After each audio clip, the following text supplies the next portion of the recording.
भारतीय सेनाओं ने ऑपरेशन सिंदूर के नाम से एक ऐतिहासिक सैन्य कार्रवाई को अंजाम दिया। यह केवल एक सैन्य कार्रवाई नहीं थी, बल्कि यह भारत की संप्रभुता, उसकी अस्मिता, देश के नागरिकों के प्रति हमारी जिम्मेदारी और आतंकवाद के खिलाफ हमारी नीति का एक इफेक्टिव और डिसाइसिव डिमॉन्स्ट्रेशन था। अध्यक्ष महोदय, जैसा इस सदन को जानकारी है, 22 अप्रैल 2025 को जम्मू कश्मीर के पहलगाम क्षेत्र में एक अमानवीय और कायराना आतंकी हमला हुआ। इस हमले में हमारे 25 निर्दोष नागरिकों सहित एक नेपाली नागरिक की भी जान गई थी।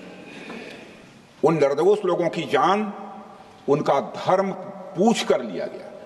यह अपने आप में अमानवीयता का सबसे कुत्सित और सबसे घृणित उदाहरण था। यह घटना भारत की सहन शक्ति की सीमा की भी मैं मानता हूं परीक्षा थी। अध्यक्ष महोदय, इस हमले के तुरंत बाद हमारे प्रधानमंत्री श्री नरेंद्र मोदी जी ने तीनों सेनाओं के प्रमुखों की एक उच्च स्तरीय बैठक की और उन्हें छूट दी गई कि वे अपने विवेक, स्ट्रेटेजिक अंडरस्टैंडिंग और रीजनल सिक्योरिटी सिचुएशन को ध्यान में रखते हुए वह निर्णायक कार्रवाई करें। इसके बाद हमारे सैन्य नेतृत्व ने न केवल अपनी मैच्योरिटी दिखाई, बल्कि उस स्ट्रेटेजिक विजडम का भी परिचय दिया जिसकी उम्मीद भारत जैसी एक रिस्पॉन्सिबल पावर से की जाती है। अध्यक्ष महोदय, ऑपरेशन सिंदूर को अंजाम देने से पहले हमारी सेनाओं ने हर पहलू का बहुत ही गहराई के साथ अध्ययन किया। हमारे पास कई विकल्प थे, लेकिन हमने उस विकल्प को चुना जिसमें आतंकवादियों और उनके ठिकानों को अधिकतम नुकसान पहुंचे और जिसमें पाकिस्तान के आम नागरिक को कोई क्षति न होने पाए, इस बात की भी हम लोगों ने चिंता की। अध्यक्ष महोदय, हमारी सेनाओं द्वारा की गई वेल कोऑर्डिनेटेड स्ट्राइक्स ने 9 टेररिस्ट इंफ्रास्ट्रक्चर टारगेट्स को प्रिसीजन के साथ, सटीकता के साथ हिट किया और इस सैन्य कार्रवाई में एक अनुमान के अनुसार 100 से अधिक आतंकवादी, मैं बहुत संभल कर बोल रहा हूं अध्यक्ष महोदय, हमारी फिगर गलत ना होने पाए, फिगर इससे बहुत अधिक है।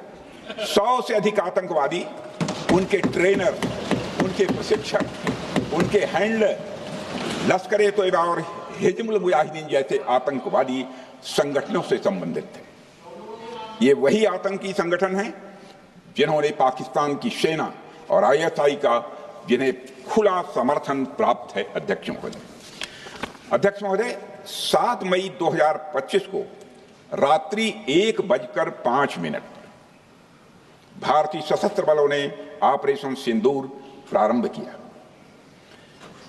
जिसमें पाकिस्तान और पाक ऑक्युपाइड कश्मीर में भारत के खिलाफ आतंकी गतिविधियों से जुड़े 9 स्थानों को निशाना बनाया गया। इसमें POK के मुजफ्फराबाद में सवाई नाला और सैयदना बिलाल कैंप, कोटली में मस्जिद अब्बास व मसबर रहील शाहिद कैंप, कोटली में गुलपुर कैंप, भिम्बर में बरनाला कैंप, कोटली में अब्बास कैंप और पाकिस्तान के पंजाब प्रांत में बहावलपुर, मुहिदके और सरजाल और मेहमुना जोया शामिल थे। इनमें से 7 आतंकी शिविरों को भारतीय सेना ने पूरी तरह से नष्ट कर दिया, जबकि भारतीय वायुसेना ने मुरीदके और बहावलपुर को नेस्त नाबूद किया, जो लश्कर-ए-तोयबा और जैश-ए मोहम्मद के केंद्र हैं। पूरा ऑपरेशन मात्र, अध्यक्ष महोदय, जानकर पूरे सदन को प्रसन्नता होगी कि विदिन 22 मिनट्स पूरा ऑपरेशन समाप्त हो गया और हमने आतंकवादियों को उनके घर में घुसकर मारा। सशस्त्र बलों ने हमारी माताओं और बहनों के सिंदूर का बदला लिया और प्रत्येक भारतीय इस भावना से ओत-प्रोत हो गया। अध्यक्ष महोदय, मैं चाहूंगा कि पूरा सदन एक बार हमारे सेना के बहादुर जवानों के शौर्य और पराक्रम का। अध्यक्ष महोदय, यह सिंदूर की लाली शौर्य की कहानी है। यह सिंदूर की लाली शौर्य की कहानी है भारत के मस्तक पर वीरता की निशानी है। अध्यक्ष महोदय, सेनाओं ने अंधेरी रात होने के बावजूद हमले की सफलता के स्पष्ट एविडेंस भी जुटाए हैं, साक्ष्य है हमारे पास। अध्यक्ष महोदय, हमले के कुछ ही घंटों के भीतर एक प्रेस रिलीज और मीडिया ब्रीफिंग के माध्यम से इन्हें जनता की जानकारी के लिए जारी कर दिया गया था। मुझे यह पुष्टि करते हुए गौरव की अनुभूति हो रही है कि सशस्त्र बल अपने सभी मिशन ऑब्जेक्टिव्स को पूरा करने में पूरी तरह से सक्षम रहे और साथ ही कामयाब रहे। अध्यक्ष महोदय, 7 मई 2025 को हमले माने 1:35 के तुरंत बाद भारतीय डीजीएमओ ने हॉटलाइन संदेश के माध्यम से पाकिस्तान के डीजीएमओ यानी डायरेक्टर जनरल मिलिट्री ऑपरेशन से संपर्क किया और टेरर इंफ्रास्ट्रक्चर के खिलाफ हमारे हमले के रेशनल और मेथोडोलॉजी के बारे में पूरी जानकारी दी और यह तथ्य भी बताया ये हमले एस्केलेटरी नेचर वाले नहीं थे, माने इसको हम आगे नहीं बढ़ाना चाहते। जिन मोहि मारा तीन मोहि मारे। अध्यक्ष महोदय, जिस प्रकार प्रभु हनुमान ने लंका में अपनी रणनीति बनाई थी, उसी प्रकार हमने भी उन्हीं को निशाना बनाया जिन्होंने हमें नुकसान पहुंचाया था। हालांकि पाकिस्तान ने इस रेशनल को समझने से इनकार कर दिया और अगले कुछ दिनों तक सिविलियन और सैन्य ठिकानों पर गोलीबारी करके बड़े पैमाने पर सीज फायर वायलेशन करके स्थिति को एस्केलेट करने की उसने कोशिश की। अध्यक्ष महोदय, 7-8 मई 2025 की रात को क्लियरली आइडेंटिफाइड आतंकवाद संबंधी ठिकानों पर हमारे सफल ऑपरेशन के बाद, सफल हमले के बाद पाकिस्तान ने स्थिति को एस्केलेट कर दिया और अनमैन्ड एरियल सिस्टम और अन्य साधनों का उपयोग करके भारतीय वायुसेना के बेसेस, भारतीय वायुसेना के सेंसर्स और सेना के फॉर्मेशन हेडक्वार्टर से लेकर ब्रिगेडों तक पर भी उसने हमला कर दिया।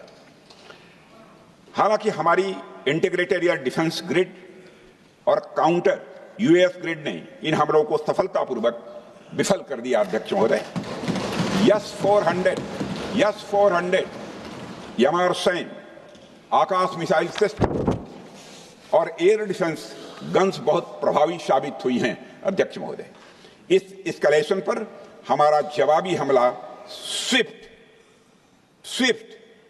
प्रोपोर्शनेट और नवातुला था। अध्यक्ष महोदय, जिसमें 8 मई 2025 को केवल चुनिंदा पाकिस्तानी एयर डिफेंस सिस्टम और सेंसर नेटवर्क को प्रिसीजन गाइडेड मिशन द्वारा म्यूनिशंस द्वारा जो है टारगेट किया गया।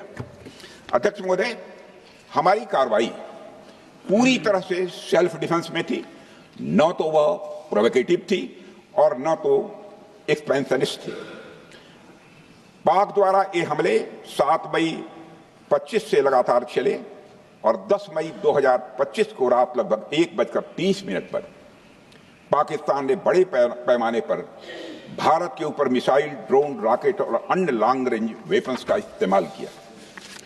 इसके साथ साथ उन्होंने इलेक्ट्रॉनिक वारफेयर से जुड़ी टेक्नोलॉजीज का भी सहारा लिया। अध्यक्ष महोदय, उनके निशाने पर हमारे भारतीय वायुसेना के अड्डे, थल सेना के एमिनिशन डिपोज, हवाई अड्डे और मिलिट्री कैंट थे।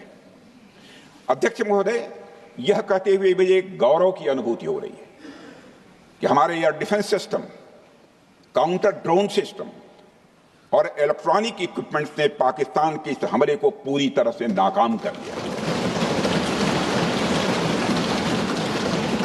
पाकिस्तान हमारे किसी भी टारगेट को हिट नहीं कर पाया। अध्यक्ष महोदय, और हमारे किसी भी इंपॉर्टेंट एसेट को नुकसान नहीं हुआ है। हमारी सुरक्षा व्यवस्था, अध्यक्ष महोदय, चाक चौबंद थी और हर हमले को हम लोग रोका गया। मैं इसके लिए भारतीय सेना के बहादुर सैनिकों की जमकर सराहना करता हूं, जिन्होंने दुश्मन के हर मंसूबे पर पानी फेर दिया। और अपने प्रतिपक्ष के मित्रों से भी कहना चाहता हूं, एक बार फिर से भारत के सेना के जवानों का कम से कम मेज थपथपाकर उनका अभिनंदन करिए। बहुत बहुत धन्यवाद। बहुत बहुत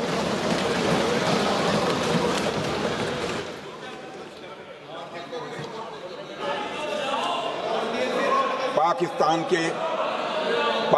के इस हमले के जवाब में हमारी कार्रवाई साहसिक थी, ठोस थी और प्रभावी थी।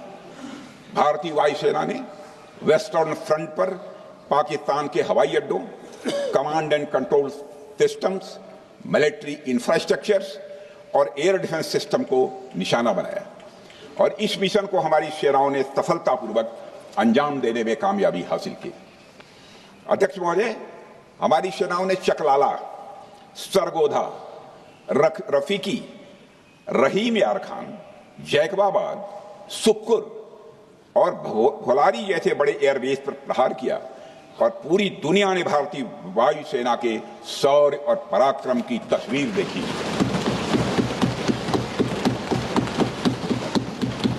अध्यक्ष महोदय, ऑपरेशन सिंदूर ट्राई सर्विसेज कोऑर्डिनेशन का एक बेमिसाल उदाहरण था। जब भारतीय वायुसेना ने आसमान से हमले किए, हमारी थल सेना ने जमीन पर मोर्चा संभाल लिया। हमारे जवान नियंत्रण रेखा पर पूरी ताकत से डटे रहे और पाकिस्तान की हर हरकत का करारा जवाब दिया। अध्यक्ष महोदय, भारतीय नौसेना ने भी, लोग पूछते हैं भारतीय नौसेना का क्या रोल था, भारतीय नौसेना ने भी उत्तरी अरब सागर में अपनी तैनाती मजबूत कर दी।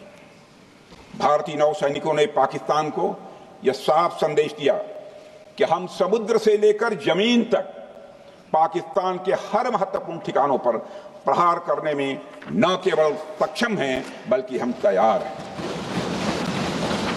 अध्यक्ष महोदय, इस ऑपरेशन का मकसद टेररिस्ट कैंप्स और उनके सपोर्टर्स को टारगेट करना, उन्हें नेस्त नाबूद करना था और यह साफ संदेश देना था कि भारत आतंकवाद के विरुद्ध जीरो टॉलरेंस रखता है। भारत ने कार्रवाई इसलिए रोकी क्योंकि कॉन्फ्लिक्ट के पहले और उसके दौरान जो भी पॉलिटिकल और मिलिट्री ऑब्जेक्टिव्स तय किए गए थे उसे हम पूरी तरह से हासिल कर चुके थे। इसलिए यह कहना, यह मानना कि यह ऑपरेशन किसी दबाव में रोका गया था, यह बेबुनियाद है और सरासर गलत है।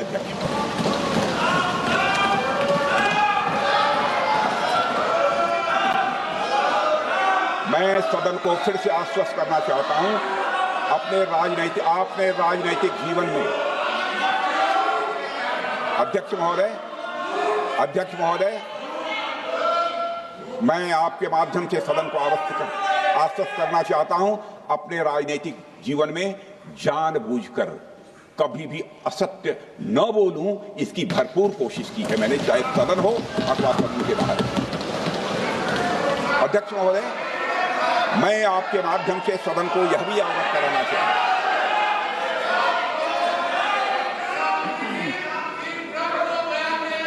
प्लीज बैठिए।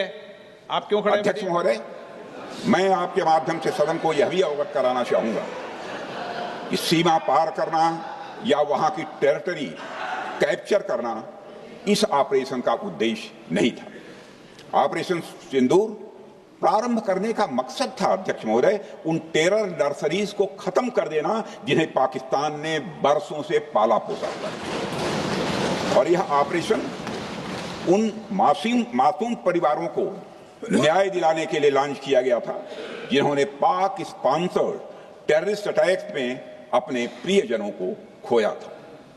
हमारी सेनाओं ने सिर्फ उनको टारगेट किया जो इन आतंकियों को सपोर्ट करते हुए भारत पर हमला करने की कोशिश में लगातार शामिल थे। अध्यक्ष महोदय, ऑपरेशन सिंदूर का ओवरऑल पॉलिटिको मिलिट्री ऑब्जेक्टिव यह था कि आतंकवाद के रूप में प्रॉक्सी वार लड़ रहे पाकिस्तान को सजा दी जाए और इसी वजह से आर्म फोर्सेस को पूरी आजादी दी गई थी कि वो अपने टारगेट खुद चुने और करारा जवाब दें। और इस ऑपरेशन का उद्देश्य कोई भी युद्ध छेड़ना नहीं था, बल्कि फोर्स के डिमॉन्स्ट्रेटिव यूज से एडवर्सरी को झुकने के लिए मजबूर करना था। 10 मई की सुबह जब भारतीय वायुसेना ने पाकिस्तान की मल्टीपल एयरफील्ड्स पर करारा प्रहार किया, तो पाकिस्तान ने हार मान ली है अध्यक्ष महोदय। और हॉस्टिलिटी रोकने की कोशिश की, अब रोक दीजिए महाराज। उन्होंने एक कोशिश की, हमारे डीएमओ से बात की, महाराज अब रोक दीजिए, बहुत हो गया। यह पेशकश इस कैबिनेट के साथ स्वीकार की गई थी। सुने, रुकिए तो रुकिए, बता दो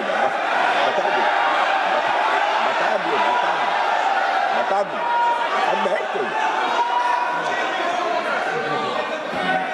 आपको मौका मिलेगा। यह क्यों रुका, इसका पहले ही मैं पूरी तरह से वर्णन कर चुका हूं अध्यक्ष महोदय। मैं नेता प्रतिपक्ष को बहुत सम्मान के साथ कहना चाहता हूं कि कृपया एक बार मेरा पूरा भाषण पूछ लें। आपको प्रश्न पूछने की पूरी आजादी है, आप पूछ सकते हैं, मैं उसका उत्तर दूंगा। अध्यक्ष महोदय, 10 मई की सुबह जब भारतीय वायुसेना ने पाकिस्तान की मल्टीपल एयरफील्ड्स पर करारा प्रहार किया तो पाकिस्तान ने हार मानी और हॉस्टिलिटी रोकने की उन्होंने पेशकश की। यह पेशकश इस कैबिनेट के साथ स्वीकार की गई हम लोगों के द्वारा कि यह ऑपरेशन केवल पाज किया गया है, स्थगित किया गया है। यह ऑपरेशन समाप्त नहीं हुआ है अध्यक्ष महोदय। अगर पाकिस्तान की ओर से भविष्य में कोई भी मिस एडवेंचर हुआ तो यह ऑपरेशन अध्यक्ष महोदय, मैं सदन को आश्वस्त करना चाहता हूं, दोबारा प्रारंभ हो।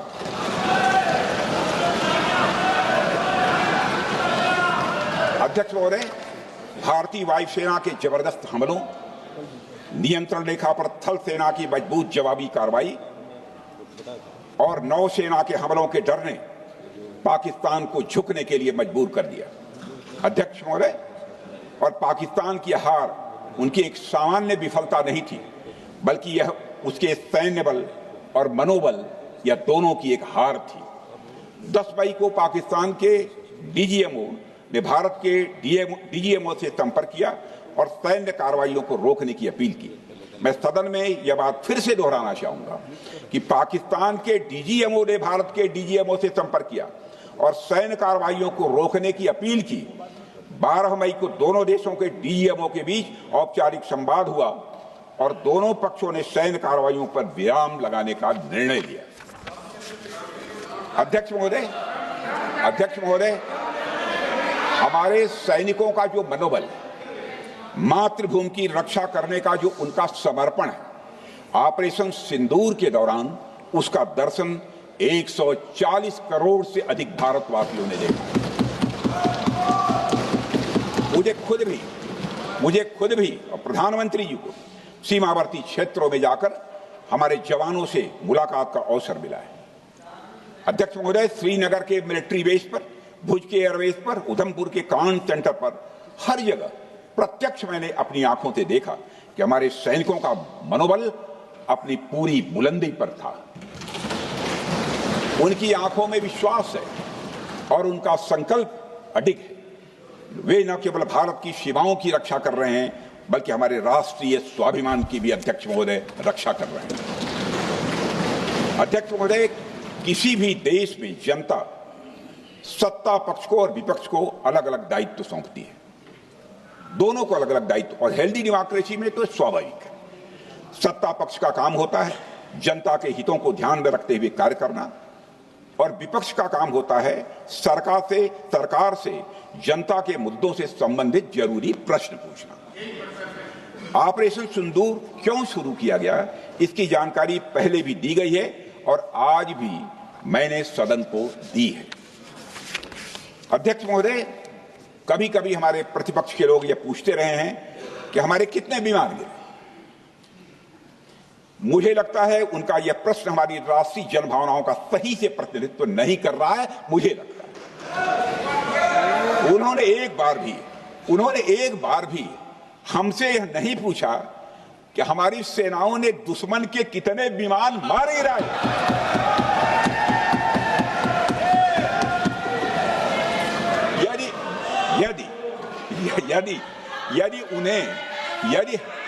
यदि उन्हें प्रश्न पूछना ही है अध्यक्ष महोदय, तो उनका प्रश्न यह होना चाहिए, क्या भारत ने आतंकवादी ठिकानों को तबाह किया?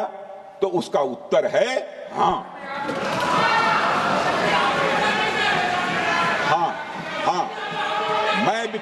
मैं विपक्ष के सम्मानित साथियों से कहना चाहता हूं कि आपको प्रश्न पूछना है तो यह प्रश्न पूछिए, क्या ऑपरेशन सिंदूर सफल रहा? तो उसका उत्तर है हां।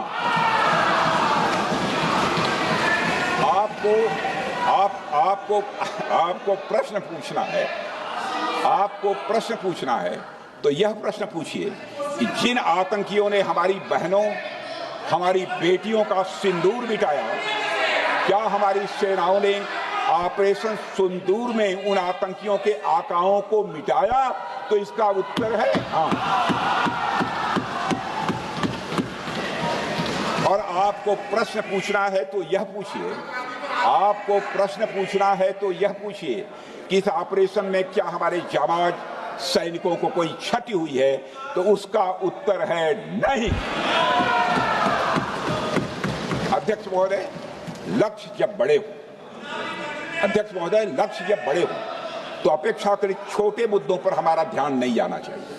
लक्ष्य बड़े हों तो छोटे मुद्दों पर, अपेक्षाकृत जो छोटे मुद्दे होते हैं कंपैरेटिवली, उन पर ध्यान नहीं जाना चाहिए, क्योंकि छोटे मुद्दों पर ही ध्यान देते रहने से देश की सुरक्षा और सैनिकों के सम्मान और उत्साह जैसे बड़े मुद्दों से ध्यान हट सकता है, जैसा कि विपक्ष के हमारे कुछ साथियों के साथ हो रहा है।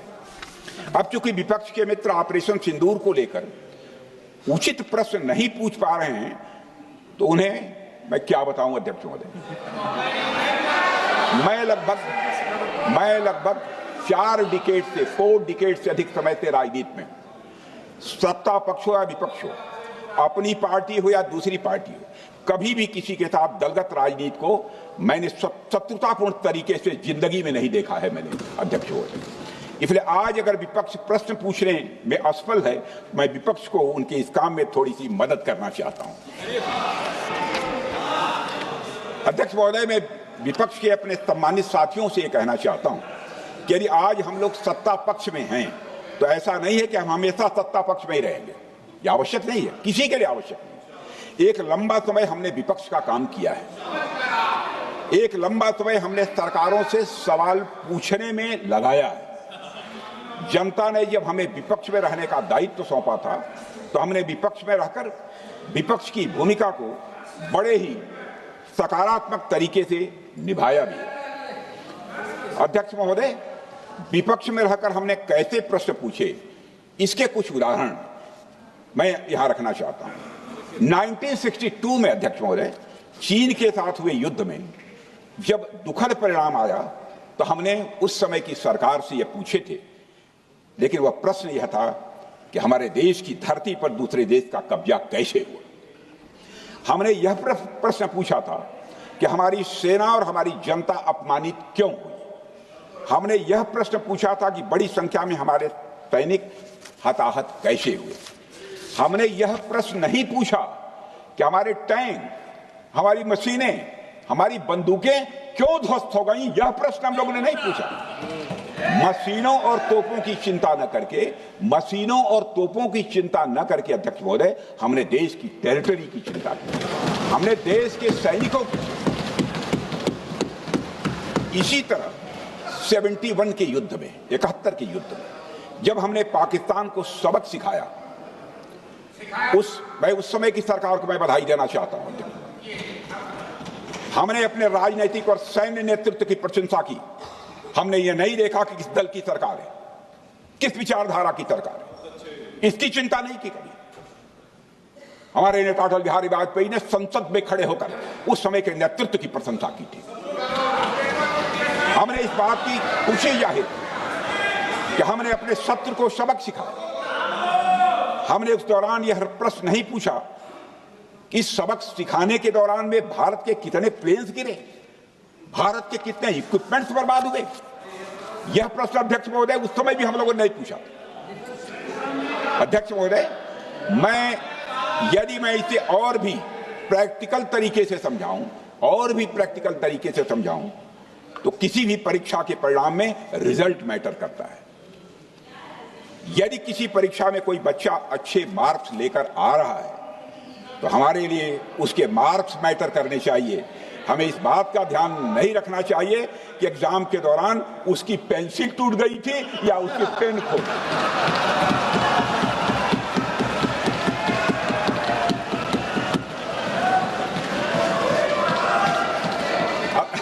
अध्यक्ष महोदय, अल्टीमेटली रिजल्ट मैटर करता है और रिजल्ट यह है, अध्यक्ष महोदय, अल्टीमेटली रिजल्ट मैटर करता है और रिजल्ट यह है अध्यक्ष महोदय कि ऑपरेशन सिंदूर के दौरान हमारी सेनाओं ने जो लक्ष्य निर्धारित किया था उन लक्ष्यों को पूर्ण रूप से प्राप्त करने में हमने कामयाबी हासिल की। अध्यक्ष महोदय, भारत हमेशा से पाकिस्तान सहित अपने पड़ोसी देशों से मित्रता और सौहार्द सहयोगपूर्ण संबंध का सदैव इच्छुक रहा है। इसके लिए भारत की सभी सरकारों ने ईमानदारी से प्रयास भी किए हैं। वह चाहे आदरणीय लाल बहादुर शास्त्री जी हों या अटल बिहारी वाजपेयी जी हों या हमारे स्वर्गीय मनमोहन सिंह जी हों या प्रधानमंत्री श्री नरेंद्र मोदी जी, सभी ने हमेशा चाहा है कि इस इलाके में शांति और समृद्धि बनी रहे। सभी ने यह चाहा। अध्यक्ष महोदय, यह बात हमारी सिविलाइजेशनल वैल्यूज के साथ मेल खाती है, इसलिए ऐसा हुआ। अध्यक्ष महोदय, पूरा विश्व जानता है कि पूर्व प्रधानमंत्री से अटल बिहारी वाजपेयी जी ने शांति का संदेश लेकर 1999 में लाहौर बस यात्रा की थी।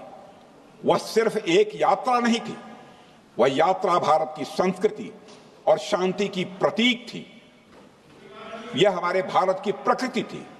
लाहौर पहुंचकर से अटल बिहारी वाजपेयी जी ने मीनारे पाकिस्तान पर विजिटर्स रूप में जो लिखा था, जिसका जिक्र लोग आज भी करते हैं, और उन्होंने लिखा था, उसकी मैं चर्चा करता हूं। उन्होंने लिखा था कि मीनारे पाकिस्तान से मैं पाकिस्तान की जनता को यह विश्वास दिलाना चाहता हूं कि भारत अस्थायी शांति और मित्रता का आकांक्षी है।